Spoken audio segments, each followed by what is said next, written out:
So I heard about, three-month sleep regression. How can the SNOO help with that? So there's this thing called the 3-month sleep regression, which means that, man, my baby's doing great. You call up your girlfriend, no, the sleep is going really well. And then suddenly, slam, you hit a wall. Your baby starts waking up every couple of hours again, 3-4 times a night. And it's like you've got a newborn in the house all over again. It can be so frustrating because by then you're tired, you're kind of finished. You're ready to go into that next phase when the child is sleeping better. What happens with the 3-month sleep regression, it's kind of it's related to sleep cycles. So going back to baby sleep, we all have sleep cycles. We go into deep sleep and light sleep, close to wakefulness, and then back in deep sleep. And it's about a 1-hour cycle, 45 minutes to an hour for babies. And so what happens when you get into light sleep, you can hear things. You can feel things. Maybe you're a little hungry, maybe you hear some noises, maybe the room is too cold, and you wake up. And when the baby wakes up, they're going, hey, you come back here with the breasts, with the long hair. I want to help. I want you to take care of me. And so what happens is that this occurs at 3-4 months because they're social, because they enjoy being with you more than anything else in the world. You're their rock star.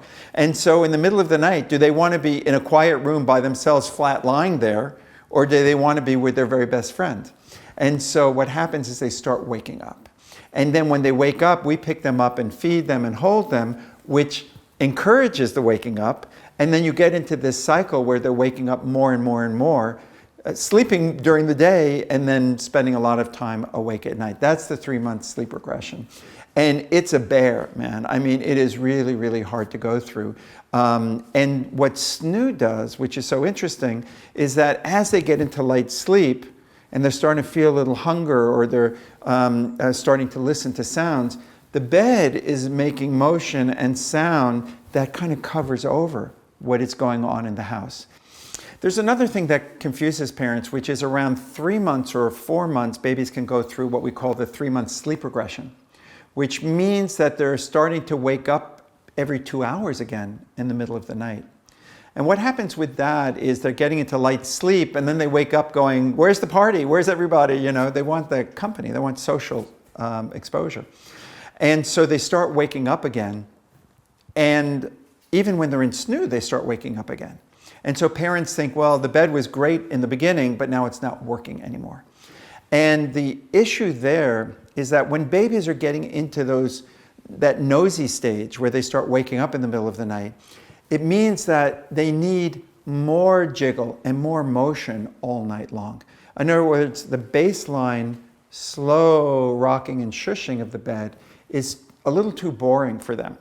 And so with the app, you can actually set it at a higher level. You can set it up 1 or 2 levels to be a little bit more like you sleeping in a train, or a subway, where you got that bouncy thing happening and the louder white noise.